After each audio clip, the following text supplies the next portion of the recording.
Hello, today I'm going to teach you how to decorate mini loaf cakes. So I've got my mini loaf cakes here ready. I've got piping bags, a variety of different nozzles. I've got Italian meringue buttercream, which I coloured with matcha tea, and I've got orange, which is coloured with a natural food colouring. I don't use artificial colours or flavourings, so I have to look for alternatives, which is great because there's so many things out there you can use to colour your buttercreams.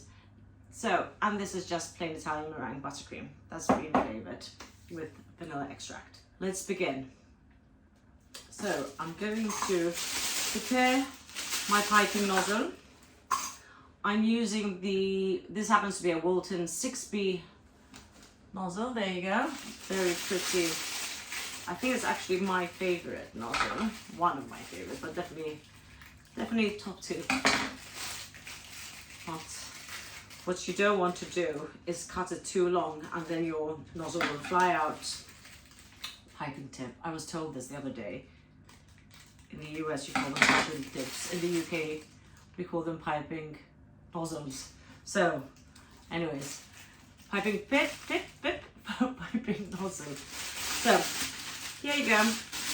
A good thing, actually, let me just, sorry, a bit noisy. If you struggle to fill a piping bag, you can use actually a jug. I'm not going to move around. So what I'm going to do is this is so much easier than holding the piping bag, trying to get your frosting out, trying to fill it.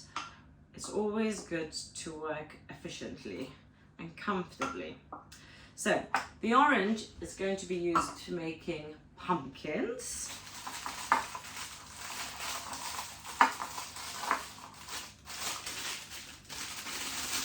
Now, I have a pastry or like a dough scraper, which are great, but if you don't have a dough scraper, use something like this. So nothing sharp, and what I'm doing, sorry, it's not very clear, I'm just pushing down the frosting. See, that's nice and clean. And then you can either use like a little clip, or if it's full, you can tie a knot. Anyways, so I don't have a lot because I don't need a big amount today. So next color is the green. And I am going to be doing these little, I don't know what colour I should, not colour, nozzle. These are little, can you see them? You could do leaves out of these, and you can also do like petals, flower petals. Very versatile. So let's go for, you want it to be kind of like that. Can you see that? Nozzle poking out, but you don't want the piping bag to be too far down, because what will happen when you go and squeeze the frosting, your nozzle will fly out. All ready. So I'm using white as the background. So as you can see, I've baked my cakes pretty much far up. Far up is a bit high, this one. Doesn't matter, I prefer more cake. So what I'm going to do is get a palette knife, and I'm going to spread the buttercream over. I prefer covering the entire cake with buttercream, and the reason for this is it will keep the cake fresh for longer, because it's completely sealed. If you've got the sponge cake exposed, which is absolutely fine, just keep in mind that that will start to deteriorate faster because it's exposed to air. And obviously the use of a soaking syrup, or if you're using a really moist sponge cake, you're fine as well. So I've got a little border, and you're going to say, oh no, what am I going to do to the center part? But that's actually where I'm going to decorate. So I'm just going to cover. I don't want too much buttercream, because I quite like there to be obviously more cake. So you'd say this is, 2/3 cake, 1/3 buttercream, just to have it nicely balanced. So When you pipe onto any kind of cake, you don't want to pipe too close to the cake, because what will happen, it will spread really, really wide. And then if it's too high, it won't create that roundness. So this does take a little bit of practice, but don't worry, practice makes perfect.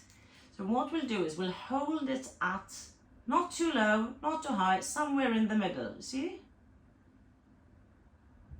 And you've got a really cute, and that's a pumpkin.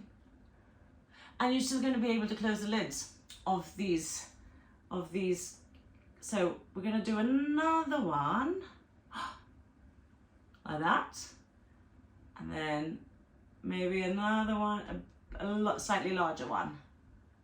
So not too much, really pretty. And then we're going to get our leaf nozzle.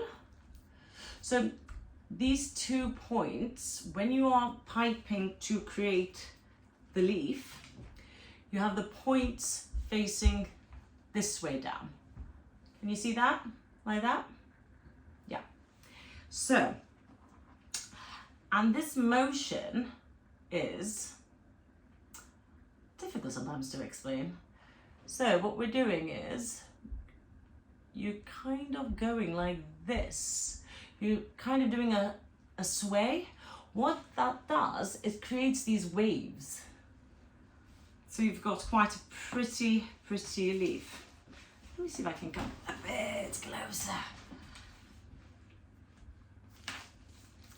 So what we're going to do to continue to cover the sponge cake, and you can do these as short or as long as you want.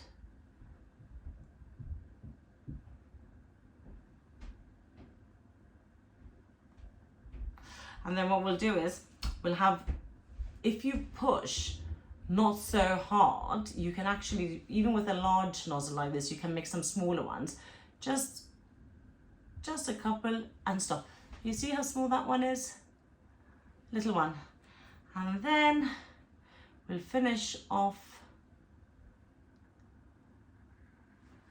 And there you have it. Autumnal little mini cake. Look, I will be honest with you, it does take a bit of practice, but practice on a plate first and then go and pipe onto the cake. Another way is, if you feel a little bit nervous, you can pipe these onto a tray, chuck them in the freezer, and then you can lift them off. So you can do them in advance. So if you have a whole load of cakes to make, pipe them onto put parchment down onto a tray, do all your leaves, do all your pumpkins, or any design you choose to do. Again, pop them in the fridge if you've got a long time, or pop them in the freezer, and then just lift and place on. It's a great way to do large numbers. So now we're going to do some swirly bits. It's like vine. Is there another name for that? I'm not quite sure. This is minute. It's so tiny. I don't know if you can see that, like that. Really small. This one is, it's not a 2, I think it's a 1.5. Definitely a 1.5.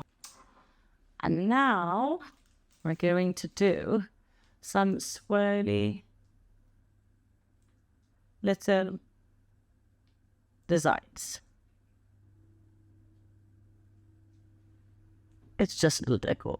If you have brown, you can do it obviously with brown and have it a bit more, with more colour. You could do this with chocolate. I could have done this with chocolate buttercream, but I just didn't have any. But keep that in mind. If you have a little bit of chocolate buttercream, just you can freeze that down, and then you can use it for little decor, for little decorations at a later stage. Side, if you wanted a little bit more decor, like that. It's just, it depends how many cakes you need to decorate, because all these little intricate designs takes time. So if you're actually making a whole lot of cakes, you want something simple. So this is why I was advising, you can pipe all your decorations, freeze them, and then just lift them and place them. It's a really quick way of doing it. Put a fresh layer of frosting, so that will be warm and wet. It will be soft and they will stick on perfectly. They're glued on. Really simple.